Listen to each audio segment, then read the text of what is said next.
Hello guys, आप सभी का स्वागत है मेरे YouTube चैनल पर। आज हम बात करेंगे इंटरनेशनल स्टडी लोन के बारे में और जितने भी डॉक्यूमेंट बनेंगे उन पे आपका कितना खर्चा आएगा।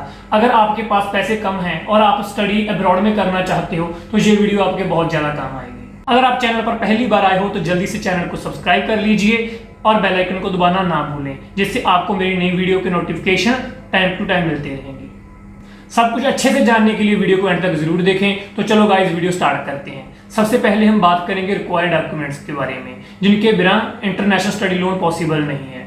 नंबर 1 पर आता है सिबिल स्कोर डॉक्यूमेंट। नंबर 2 पर आता है ITR लास्ट 2-3 साल की। नंबर 3 पर आता है इनकम प्रूफ्स। नंबर 4 पर आता है हाउस पेपर्स और हाउस आपका अर्बन एरिया में होना चाहिए। नंबर 5 पर आता है IELTS certificate and college offer letter. Number 6 पर आता है house 13 years land record. Number 7 पर आता है हाउस मैप। नंबर 8 पर आता है आधार कार्ड, पैन कार्ड। नंबर 9 पर आता है एकेडमिक डॉक्यूमेंट्स और नंबर 10 पर आता है पासपोर्ट।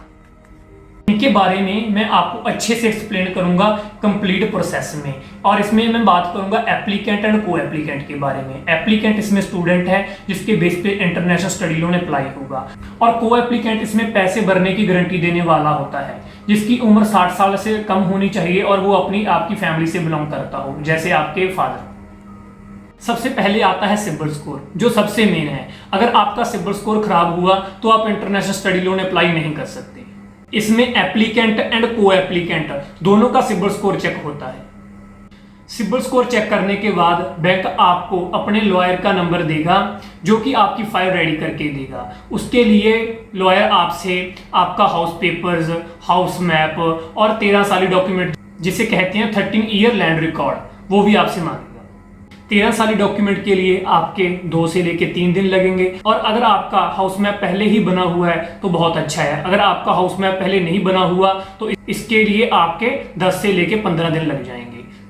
और हाउस मैप की कॉस्ट थोड़ी आपको ज़्यादा पड़ेगी। जितना आपका घर बड़ा होगा उसके हिसाब से जो उसकी कॉस्ट होगी मैप की। अगर आपका घर छोटा हुआ तो उसकी मिनिमम जो आपको कॉस्ट आएगी वो भी कम से कम आपको 10 से लेके 15,000 तक आएगी। और अगर आपका घर बड़ा हुआ तो उसके हिसाब से आपकी कॉस्ट मैप की बढ़ जाएगी। ये सभी डॉक्यूमेंट जब आप लॉयर को दे दोगे तो वो आपकी फाइल 5-7 दिन में रेडी कर देगा, जिसका खर्चा आपका लॉयर का पड़ेगा 5 से लेके 10,000, और आपकी फाइल रेडी हो जाएगी। जब आप अपनी फाइल बैंक को दोगे तो बैंक आपके घर की वैल्यूएशन करेगा, जिसकी कॉस्ट आपको 3,000 से 3,500 पड़ेगी। जितनी भी आपके घर की कॉस्ट हुई उसका 20% मार्जिन बैंक निकाल के जितना भी पैसा होगा बाकी का, वो आपकी स्टडी जितनी भी होगी 2 साल की या 3 साल की, उसमें आपको सारा पैसा देगा।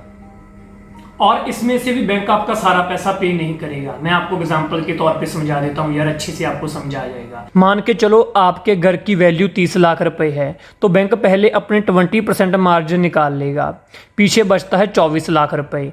तो बैंक 24 लाख रुपए स्टूडेंट की कंप्लीट स्टडी में पे करेगा। अगर 2 साल की है तो 2 साल में पे करेगा, और अगर 3 साल की स्टडी है तो 3 साल में पे करेगा। और हर बार जो भी फीस पे करेगा उसका 20% स्टूडेंट को ही पे करना पड़ेगा। मान के चलो फर्स्ट ईयर की फीस है जो, वो है 10 लाख रुपए, तो बैंक इसमें से 8 लाख रुपए पे करेगा और 2 लाख रुपए स्टूडेंट को पे करना पड़ेगा। और अगर मान लो आपके 3 सेमेस्टर की फीस 24 लाख रुपए है तो बैंक 4th सेमेस्टर की फीस पे नहीं करेगा, बिकॉज आपके घर की वैल्यू बैंक ने 24 लाख रुपए निकाली थी मार्जिन को निकाल कर, तो फिर 4th सेमेस्टर की फीस स्टूडेंट को ही पे करनी पड़ेगी। मेरे एस्टीमेट के हिसाब से जब स्टूडेंट ने अब्रॉड जाना है तो स्टार्टिंग में बैंक आपकी 12 लाख रुपए तक की हेल्प कर देगा 8% इंटरेस्ट पे, और ये सारा पैसा बैंक ने आपसे 3 साल के बाद लेना है जब स्टूडेंट की स्टडी कंप्लीट हो जाएगी। उसके बाद भी बैंक आपसे EMI से पैसा लेगा। एक साथ आपने सारा पैसा पे नहीं करना है, आपने किस्तों में पे करना है। और अगर आप ये पैसा स्टूडेंट की स्टडी के चलते में बीच पहले पे करते हो तो आपको 5% का कंसेशन भी मिल जाता है। वैल्यूएशन के बाद बैंक आपसे 10 से लेके 15 दिन लेगा, जिसमें वो आपसे सभी डॉक्यूमेंट्स मांगेगा, जैसे ITRs हो गई, आपके सैलरी प्रूफ्स हो गई, आपके एकेडमिक डॉक्यूमेंट्स हो गए। सैलरी प्रूफ्स में यार अगर आप गवर्नमेंट प्राइवेट जॉब करते हो तो आपके सैलरी प्रूफ्स लग जाएंगे, जो आपकी सैलरी आती है आपके अकाउंट में। और अगर आप खेती करते हो तो आपका G फार्म लग जाएगा। 10-15 दिन में जब आपके सभी डॉक्यूमेंट्स वेरीफाइड हो जाएंगे तो इसके बाद बैंक स्टूडेंट के नेम पर एक लोन अकाउंट ओपन करेगा, जिससे वो डायरेक्ट 1 साल की फीस कॉलेज को पे करेगा। यहाँ पे भाई एक क्वेश्चन है, अगर मान के चलो आपका ऑफर लेटर एक्सपायर होने जा रहा है, उसके दिन बहुत ही कम बचे हैं और आपका जो लोन है अभी तक कंप्लीट नहीं हुआ, तो इसमें आप ऐसे कर सकते हो कि जो आपकी कॉलेज की फीस है, एक सेमेस्टर की फीस आप खुद पे करके जो कॉलेज की रिसिप्ट होगी वो बैंक को देके अपने पैसे डिसबर्स करवा सकते हो। पहले आप खुद पे करके अपनी सीट बुक करवा लोगे, उसके बाद जितने भी आपने पैसे भरे होंगे वो बैंक आपके अकाउंट में डाल देगा, डिसबर्स कर देगा आपको।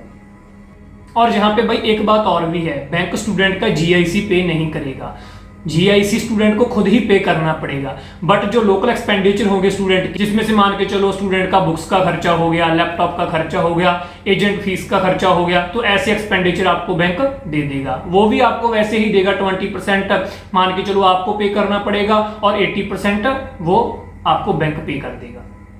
अब हम बात करेंगे कि कितने साल के कोर्स पे जो आपका लोन है वो अप्लाई होता है। अगर आप 12th के बाद लोन अप्लाई कर रहे हो इंटरनेशनल स्टडी के लिए, तो आपका 3 साल के कोर्स पे ही होगा, 2 साल के कोर्स पे आपका जो है लोन अप्लाई नहीं होगा। और अगर आप ग्रेजुएशन के बाद अप्लाई कर रहे हो तो आपका 2 साल के कोर्स पे भी हो जाएगा और 3 साल के कोर्स पे भी हो जाएगा।